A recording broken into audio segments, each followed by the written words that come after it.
একদিকে বাংলাদেশের যে উদ্ভূত পরিস্থিতি, তারপর বারংবার বাংলাদেশ থেকে ভারত বিরোধী স্লোগান, ভারত বিরোধী মন্তব্য, এগুলো তো ছিল।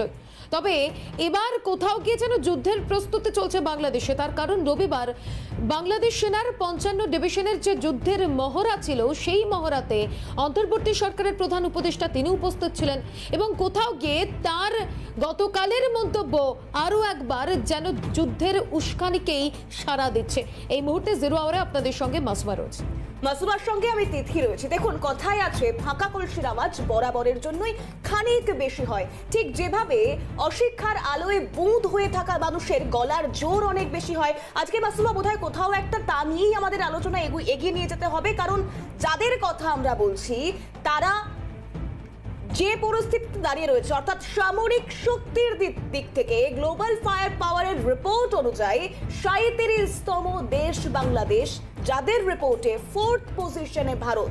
তাই যুদ্ধের মহড়া যদিও বা হয়, তা যদি বাস্তবায়িত করবার আপ্রাণ প্রয়াস চালানো এই শান্তির প্রতীক মোহাম্মদ ইউনূস, তিনি শান্তির মহড়া দেখতে অভ্যস্ত, তাও উল্লেখ করলেন ঠিকই, কিন্তু বাস্তবের ছবিটা সত্যিই কি সেই পথেই এগোবে? যেমন এই মুহূর্তে আমরা যে খবরের দিকে নজর রাখবো, অর্থাৎ গতকালের সেই রবিবারের সেই মহড়া, যেখানে যা খতিয়ে দেখেছেন মোহাম্মদ ইউনূস, সেই মহড়াতে সেনাবাহিনীকে যুদ্ধের জন্য প্রস্তুত রাখার নির্দেশও দিয়েছেন তিনি। একেবারেই একদিকে যুদ্ধের জন্য প্রস্তুত থাকার বার্তা দিচ্ছেন অন্তর্বর্তী সরকারের প্রধান। গতকালই যুদ্ধের মহড়া দিয়েছে বাংলাদেশ, অন্যদিকে ভারতে এসে পৌঁছেছে ফ্রান্সের রণতরে। ইতিমধ্যেই ভারত সীমান্তবর্তী এলাকায় নিরাপত্তাও বাড়িয়েছে। আর এখান থেকে সব থেকে বড় প্রশ্ন, যে বাংলাদেশের এই মুহূর্তে ভারতের মতো শত্রু রাষ্ট্র বা শত্রু প্রতিবেশী রাষ্ট্র বলে কেউ নেই, সেই বাংলাদেশের কাছে সেই বাংলাদেশ বুঁদ হয়ে রয়েছে পাকিস্তান প্রেমে। আর সেখান থেকেই হাজারো প্রশ্ন সামনে আসছে, সত্যি কি একা বাংলাদেশের পক্ষে সম্ভব পরমাণু শক্তিধর ভারতকে জুঝে নেওয়া? যদি ভারতও সে পথে এগোয়, তাহলে এই মহড়া তা তাদের দিক থেকে যতটাই সার্বভৌমত্বের লড়াই হোক না কেন, তারা কি সত্যি পারবে ভারতের সঙ্গে বুঝে নিতে? একেবারে ভীষণ তাৎপর্যপূর্ণ তিথি যে সামরিক সজ্জা বা সামরিক শক্তি ভারতের যে পরিমাণে রয়েছে, বাংলাদেশের সেই পরিমাণে নেই। এবং কোথাও গিয়ে পাকিস্তান প্রেম দেখাতে গিয়ে যদি ভারতের বিরুদ্ধে যুদ্ধ ঘোষণা করা হয় বাংলাদেশের তরফে, সেক্ষেত্রে যদিও বা বাস্তবে যুদ্ধ সংগঠিত হয়, সেক্ষেত্রে আদতে সেই যুদ্ধ কতটা সফল হবে সেটা একটা বড় প্রশ্ন। তার কারণ তিথি, তুমি যেরকমটা প্রথমেই বললে যে ৪ নম্বর স্থানে রয়েছে ভারত, সেখানে ৩৭তম স্থানে বাংলাদেশ রয়েছে। সেক্ষেত্রে তাদের সামরিক শক্তি কতটা পিছিয়ে আমাদের দেশের থেকে, সেই প্রশ্নটা তো উঠছে। তাহলে যদি যুদ্ধ হয়, তাহলে ধোপে টিকবে তো? কেন মাসুমা, ধোপে টেকার প্রশ্ন যখন উঠছে, তখন যে গ্রাফিক্যালি প্রেজেন্টেশন আপনাদেরকে দেখাচ্ছি, তবে তার আগে একটা লাইন বলে রাখি। আপনারা জানেন যে ইতিমধ্যেই পাক সেনারা নাকি অনুশীলন দেবেন, প্র্যাকটিস করাবেন, প্রশিক্ষণ দেবেন বাংলাদেশের সেনাদের। আবার অন্যদিকে বিশ্বে যদি মিলিটারি শক্তি খতিয়ে দেখা হয়, তাহলে গ্লোবাল ফায়ার পাওয়ার 2024 অনুযায়ী বিশ্বের মিলিটারি শক্তিতে সেরা 5-এ রয়েছে ভারত। যার সঙ্গে সত্যিই কি বাংলাদেশ লড়াই দিতে পারবে বা বুঝে নিতে পারবে? এই প্রশ্নগুলো খুব স্বাভাবিকভাবেই সামনে আসছে। একেবারে গ্লোবাল ফায়ার পাওয়ার ২০২৪ তথ্যানুযায়ী ভারতের স্থান ৪র্থ। আর এখানেই প্রশ্ন, যেখানে ভারতের স্থান ৪র্থ, সেখানে যুদ্ধ হলে কি হবে? ভারতের সেনা সংখ্যা ৫১,৩৫,৫৫০। সক্রিয় সেনা রয়েছে ১৪,৫৫,৫৫০। আর সেখান থেকে যদি বাংলাদেশের দিকে নজর রাখি, তাহলে অনেকেই তো কলকাতা দখলের প্রসঙ্গে রীতিমতো হাসি ঠাট্টায় উড়িয়ে দিয়ে বলেছিলেন শুধুমাত্র সিভিক ভলেন্টিয়ার নামিয়ে দিলেই তা যথেষ্ট। কারণ এখান থেকে সেনার সংখ্যা, ভারতের সঙ্গে বাংলাদেশের সামরিক শক্তি কতটা রয়েছে, সেই প্রশ্নগুলো খুব স্বাভাবিকভাবে সামনে আসছে। কারণ গ্লোবাল ফায়ার পাওয়ার ২০২৪ তথ্যানুযায়ী যদি বাংলাদেশের সামরিক শক্তির পরিসংখ্যানের দিকে আমরা নজর রাখবার চেষ্টা করি, তাহলে বাংলাদেশ সেক্ষেত্রে দাঁড়িয়ে ১৪৫টি দেশের মধ্যে ৩৭তম দেশ, যেখানে ৪র্থ ভারত। ১৪৫টি দেশের মধ্যে ৩৭তম দেশ বাংলাদেশ। বাংলাদেশের সেনা সংখ্যা আনুমানিক ৬৯,৬৩,০০০। আর এখানেই প্রশ্ন, ভারতের সেনা সংখ্যা অনেকটা বেশি, বাংলাদেশের সক্রিয় সেনা রয়েছে আনুমানিক ১,৬৩,০০০।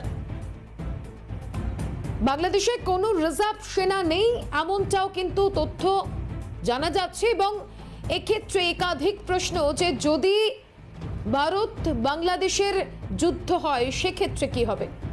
এবং এখান থেকে দাঁড়িয়ে একবার শুনে নেবার চেষ্টা করব, গতকাল রবিবার বাংলাদেশের রাজবাড়িতে বাংলাদেশ সেনাবাহিনীর পদাতিক ব্রিগেড গ্রুপের যে যুদ্ধ মহড়ার কথা আমরা বলছি, অর্থাৎ 55 ডিভিশনের যে যুদ্ধ মহড়ার কথা আমরা বলছি, তা খতিয়ে দেখতে গিয়েছিলেন অন্তর্বর্তী সরকারের প্রধান মোহাম্মদ ইউনূস।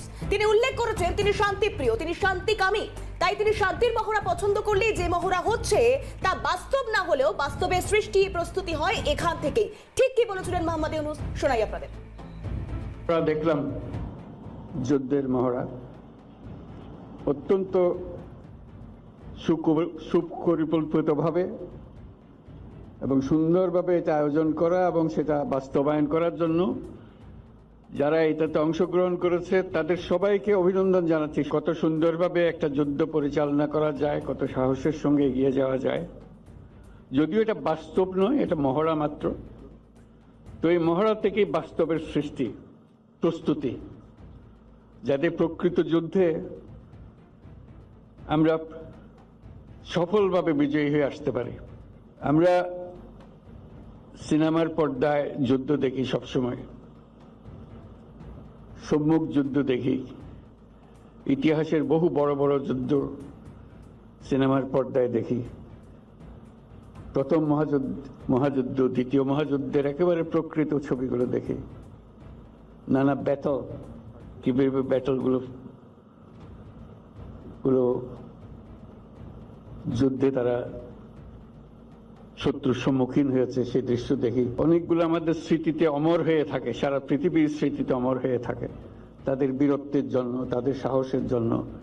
যে কোনো মুহূর্তে যে অবস্থায় আছে না কেন, প্রয়োজনে যুদ্ধে ঝাঁপিয়ে পড়তে হয় পূর্ণ সাহস এবং পূর্ণ প্রস্তুতি নিয়ে। সেটারই একটা মহড়া হলো প্রস্তুতি হিসেবে ভবিষ্যতে বাস্তব যুদ্ধে আমরা আমাদের যা করতে হবে সেটার একটা প্রস্তুতি, যাতে এটা ক্রমাগতভাবে আমরা প্রতি মুহূর্তের জন্য প্রস্তুত থাকতে পারি। সেটার জন্য একজন শান্তিকামী মানুষ হিসেবে আমি বরাবরই যুদ্ধের চেয়ে শান্তির মহড়া দেখতে বেশি আনন্দ বোধ করি। তবে দেশের স্বাধীনতা ও সার্বভৌমত্বের প্রশ্নে প্রস্তুতির লক্ষ্যে সামরিক বাহিনীর এই প্রশিক্ষণ অত্যন্ত গুরুত্বপূর্ণ। এই মহড়া দেখে আমি ও সেনাবাহিনী, বিমান বাহিনীর সক্ষমতা সম্পর্কে আরও আত্মবিশ্বাসী হয়েছি। রাষ্ট্রবাহিনীর এই সক্ষমতা আরও আধুনিকায়নের জন্য আমরা কাজ করে যাব। প্রশিক্ষণে সর্বোত্তম কল্যাণ এই মন্ত্রে উদ্বুদ্ধ হয়ে আধুনিক ও যুগোপযোগী প্রশিক্ষণের মাধ্যমে আভিযানিক দক্ষতা অর্জন করে দেশের সার্বভৌমত্ব রক্ষায় বাংলাদেশ সেনাবাহিনীর সদস্যগণ সর্বদা প্রস্তুত থাকবে। আর এখান থেকে তিথি আমরা একটু আলোচনায় যাওয়ার চেষ্টা করব। এই মুহূর্তে আমাদের সঙ্গে দুজন গেস্ট রয়েছেন। একদিকে রাজনৈতিক বিশ্লেষক রাজগোপাল ধর চক্রবর্তী রয়েছেন, পাশাপাশি আন্তর্জাতিক সম্পর্ক বিশেষজ্ঞ দীপঙ্কর সাহা রয়েছেন। দুজনকে স্বাগত জানাবো ক্যালকাটা নিউজে। প্রথমে রাজগোপাল বাবুর কাছে যাব। রাজগোপাল বাবু, একদিকে তো ঘরে বাইরে বেকায়দাই অন্তর্বর্তী সরকার, সেখানে মোহাম্মদ ইউনূস অন্তর্বর্তী সরকারের প্রধান, তিনি যুদ্ধের উস্কানি দিচ্ছেন, যুদ্ধের জিগের তুলছেন বলা যায়। কতটা তাৎপর্যপূর্ণ? হ্যাঁ দেখুন, যুদ্ধ তো সবাই জানে যে ভারতের সঙ্গে বাংলাদেশের যুদ্ধ করার সে সমান অধিকার নেই। আপনারা পাওয়ার ইন্ডেক্স দেখালেন, সেখানে প্রায় 5 গুণ এগিয়ে আছে ভারত। তো পরিষ্কার যে অনেকটাই পিছিয়ে, এবং আমেরিকার সঙ্গে মেক্সিকোর যুদ্ধ করলে যা হয় অনেকটা সেরকমই দাঁড়াচ্ছে। তো এখন ওরা বলছে যে ঠিক আছে, সব দেশে আগে প্রশিক্ষণ দেয়, কিন্তু যেটা মোহাম্মদ ইউনূস বললেন যে এই যে প্রশিক্ষণটা হচ্ছে যুদ্ধের মহড়া, বাস্তব যুদ্ধের মহড়া, অর্থাৎ বাস্তব যুদ্ধ যে হতে পারে এরকম একটা চিন্তা ওনাদের মাথায় রয়েছে। এখন যুদ্ধটা কার সঙ্গে করবে? উনি বলছেন স্বাধীন সার্বভৌম রক্ষা করতে গিয়ে যুদ্ধ, তার মানে ওনাদের ভয়টা হচ্ছে ভারতের থেকে, এবং চীনের সঙ্গে তো অনেক বর্ডার নেই, আমরা চীনের সঙ্গে কি লড়াই করতে আমি জানি না। এইদিকে আরাকান আর মিয়ানমার সীমান্তে রয়েছে, তারা এই মুহূর্তে বাংলাদেশে ঢুকতে চাইছে বলে জানায়নি। এখন তাদের সঙ্গে যুদ্ধের কোনো প্রশ্ন নেই। সুতরাং বোঝাই যাচ্ছে যে এটা এমন একটা প্রকল্প যাতে করে দেশের মধ্যে একটা জাতীয়তাবোধ তৈরি করা, যে দেখো ভারত আক্রমণ করছে এবং ভারতকে জব্দ করার জন্য আমরা সমগ্রভাবে প্রস্তুত, এই একটা বার্তা মানুষের কাছে দেওয়া, যে উগ্র জাতীয়তাবাদ তৈরি করা এবং উগ্র জাতীয়বাদ অনেকটা উগ্র জাতীয়বাদের মুখপাত্রে মিশিয়ে দেওয়া, যে জাতীয়তাবাদ সেটা তারা তৈরি করতে চাইছে। এবং সম্পূর্ণভাবে ভারত এবং ভারতের থেকে আমরা কম নই। সাধারণ মানুষ অত জানে না ভারতে কি আছে না আছে, তারা এইসব দেখে ভাববে যে ভারত কোথায় চলে গেছে, চলো ভারতের সঙ্গে ভারত বিদ্বেষীদের, এই একটা লক্ষ্য। আবার একই সঙ্গে সেখানে যারা সংখ্যালঘু আছেন তাদের কাছে বার্তা, তোমরা যতই করো না কারণ দেখো আমাদের স্ট্রেংথ, দেখো আমরা কোথায় নিয়ে যেতে পারি, আমাদের নৌসেনা, আমাদের বায়ুসেনা, আমাদের স্থলবাহিনী কোথায় রয়েছে, তোমরা এই দিকে ভয় পাইয়ে দেবো। একটা হচ্ছে দেশের উগ্র জাতীয়বাদ তৈরি করেন, আর সংখ্যালঘুদের ভয় মহড়া, এই মহড়ায় ভারত তাই আসে না। তবে ভারত সতর্ক থাকবে, আছে, এটা করতে পারি। এবং বাংলাদেশ যদি বেশি ওদের এটা দেখাতে চায়, বীরত্ব দেখাতে চায়, আমাদের সেই জায়গায় সঠিক সময় আমাদেরকে ইন্টারভেনশন বা প্রয়োজন আছে। রাজগোপাল বাবু, সেক্ষেত্রে ভারত কি পদক্ষেপ নেবে, বা ঠারে ঠোরে ঠিক যে অবস্থান, কারণ পাক সেনারা নাকি বাংলাদেশ সেনাদের প্রশিক্ষণ দেবে, অন্যদিকে পাকিস্তানের একের পর এক থানা, সেনাঘাঁটি, যা ইতিমধ্যেই তালিবান রাজ চলছে, তালিবানদের দ্বারা দখলদারিত্ব চলছে, আফগানিস্তান পাকিস্তানের পরিস্থিতি এই মুহূর্তে তথৈবচ। আবার অন্যদিকে দাঁড়িয়ে আরাকান আর্মি, তারাও সেন্ট মার্টিনের দিকে এগোচ্ছে, বাংলাদেশের দিকে এগোচ্ছে। তাই চতুর্দিক থেকে রীতিমতো গর্তে পড়ে যাওয়া বাংলাদেশ, সে যদি যুদ্ধ প্রস্তুতির মহড়া দেয়ও, আন্তর্জাতিক স্তরে তার বাস্তবায়নের ছবিটা ঠিক কেমন? বাংলাদেশ যে যুদ্ধের, এটা স্যার যেটা বললেন যে মূলত অভ্যন্তরীণ রাজনীতিকে স্টেবল করার জন্য এই যুদ্ধ নামক খেলাটা চলছে। কারণ বাংলাদেশ যদি যুদ্ধ করতে চায়, আদতে ভারতের সঙ্গে কোনো প্রকার যুদ্ধের সক্ষমতাই বাংলাদেশের নেই। ভারত যদি যুদ্ধের ক্ষেত্রে যদি আমি একটা ধরি, তাহলে বাংলাদেশের কি আছে, ভারত কি করবে? প্রথমত বাংলাদেশে যে 8টি এয়ারবেস আছে সেগুলোকে ভারত স্ট্রাইক করবে। তার মধ্যে কোনগুলো এয়ারবেসগুলো? Dhaka airbase, Cox's Bazar airbase, Shahjalal airbase আন্তর্জাতিক বিমানবন্দর, Barishal airbase, Chittagong airbase, Gopalganj airbase, Sylhet airbase. এই যে 8টি এয়ারবেস আছে, এই 8টি এয়ারবেসে প্রথম আমাদের স্ট্রাইকগুলো হবে। যার প্রথম মিসাইলগুলো হবে কি? প্রলয়, পৃথ্বী এবং সূর্য মিসাইল। ব্রহ্মস থাকবে, ব্রহ্মসের কোনো ব্যবহার এখানে করা মানে নিজেদের অর্থ অপচয় করা। এবং এই মিসাইলগুলো দ্বারা প্রথমেই এই এয়ারবেস, বাংলাদেশের এয়ারবেসগুলোকে পুরোটাই ধ্বংস করে দেওয়া হবে। ধ্বংস করে দেওয়ার পর পরবর্তীতে কি হবে? পরবর্তীতে নেভাল যে পাওয়ার বাংলাদেশের আছে সেগুলোকে ধ্বংস করে দেওয়া হবে। তার মধ্যে ভারত কি করবে? প্রথমত K-50, K-15 Sagarika torpedo missile, এবং এছাড়াও আছে কি ধনুষ ব্যালিস্টিক মিসাইল। এগুলো দিয়ে বাংলাদেশের জাহাজ এবং সমস্ত কিছুকে ধ্বংস করে দেওয়া হবে। মানে বাংলাদেশ এবং ভারতের মধ্যে যে যুদ্ধটা হবে, খুব 30 মিনিট কি 1 ঘন্টার মধ্যে যুদ্ধ হবে।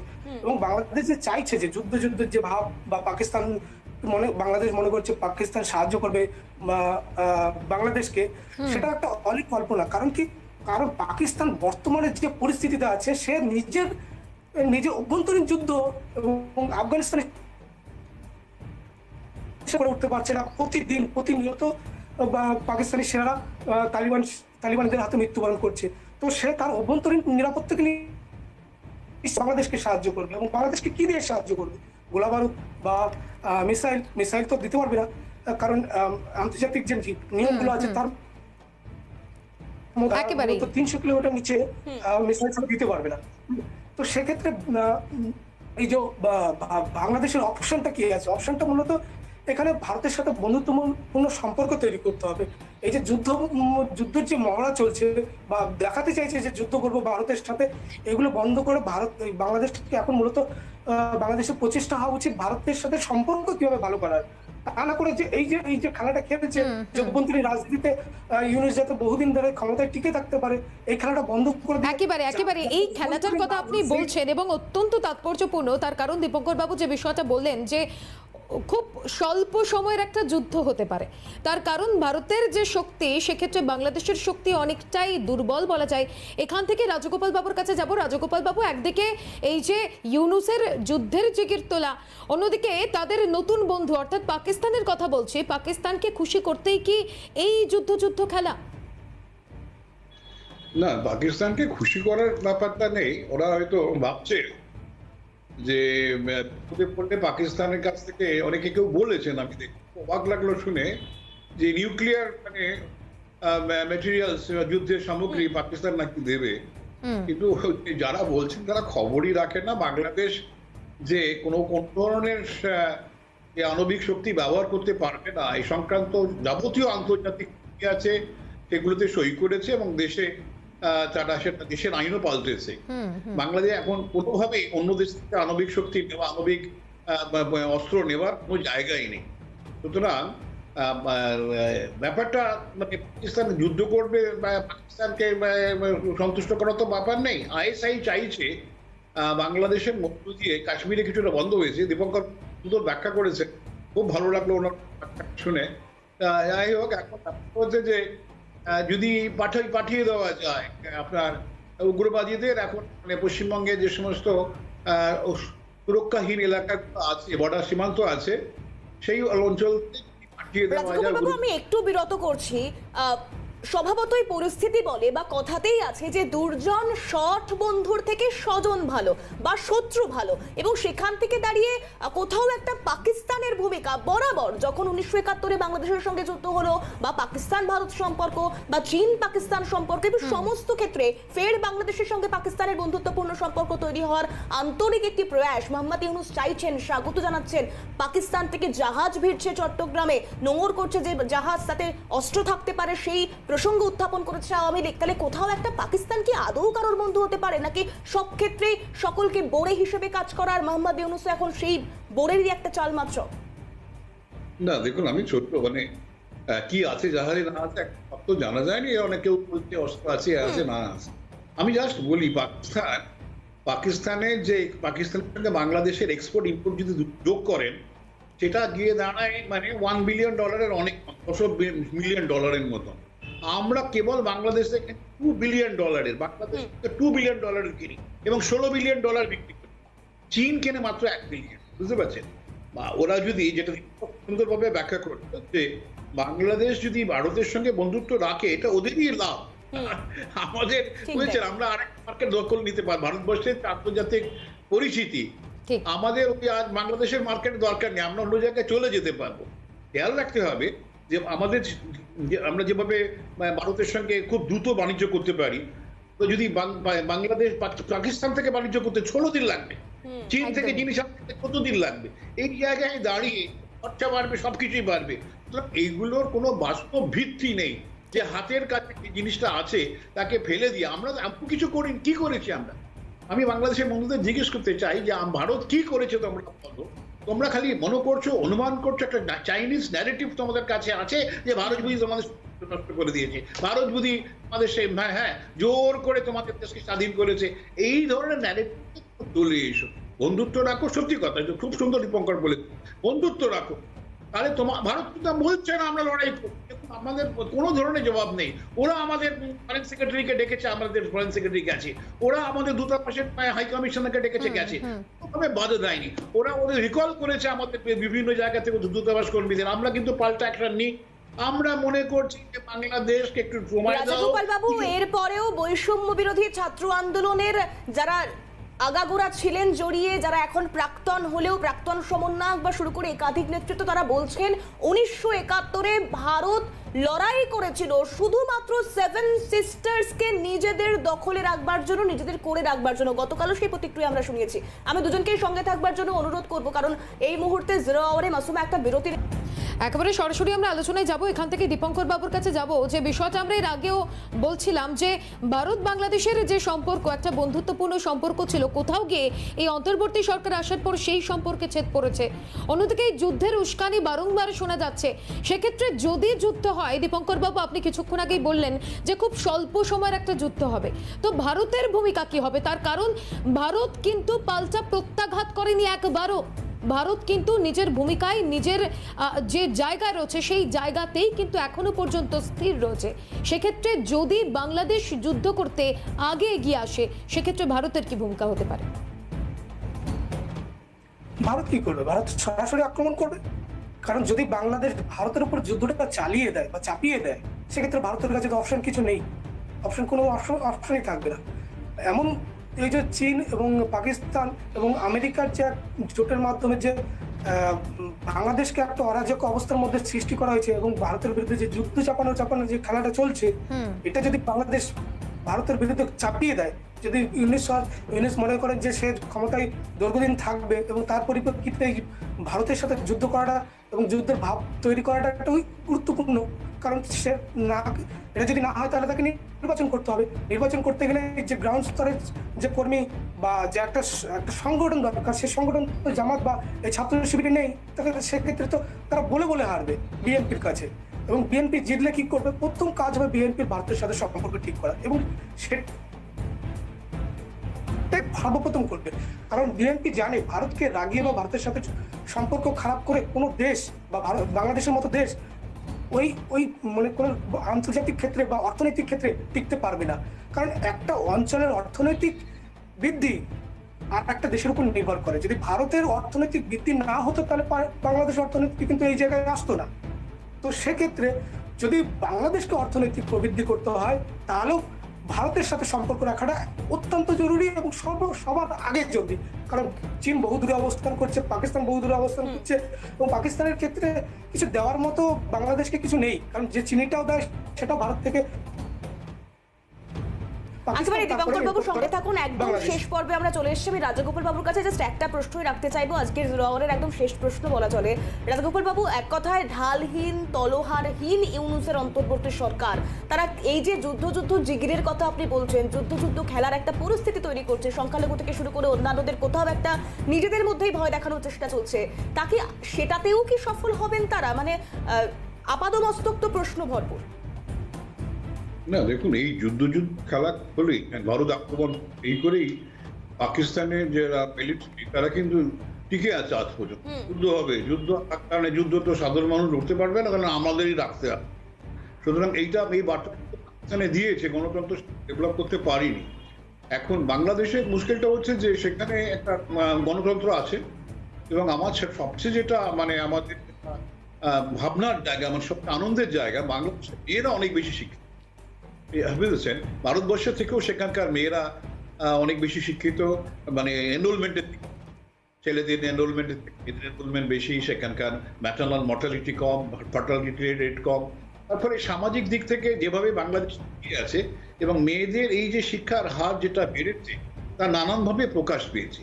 এই জায়গায় এত সহজ হবে না যে বাংলাদেশে পাকিস্তানে সামরিক বাহিনী যেভাবে কবজা পেরেছে দেশটাকে, বাংলাদেশে সেইটা হয়তো একদমই তাই রাজগোপাল বাবু। এক কথায় বলতে গেলে সামাজিক, ভৌগোলিক এবং তার পাশাপাশি আর্থিক অবস্থান কোনোটাই বোধহয় বাংলাদেশকে সেভাবে সাপোর্ট করবে না, শুধুমাত্র এই যুদ্ধ জিগিরটাকে বয়ে নিয়ে যাওয়ার জন্য বা মহড়া থেকে বাস্তবে রূপায়ণ করার জন্য। রাজগোপাল বাবু এবং দীপঙ্কর বাবু দুজনকেই অনেক ধন্যবাদ জানাবো আজকের আলোচনায়। মাসুমা, একেবারে একদিকে বাংলাদেশের যুদ্ধের মহড়া থেকে যুদ্ধের জিগির তুলছেন মোহাম্মদ ইউনূস, অন্যদিকে তারা বলছেন তারা প্রস্তুত, তারা নির্দেশ দিচ্ছেন যে প্রস্তুত থাকার, যে কোনো সময় যুদ্ধ বাঁধতে পারে। তবে আগামীতে কি হয় সমস্ত আপডেট নিয়ে কিন্তু পরবর্তীতেও আমাদের নজর থাকবে।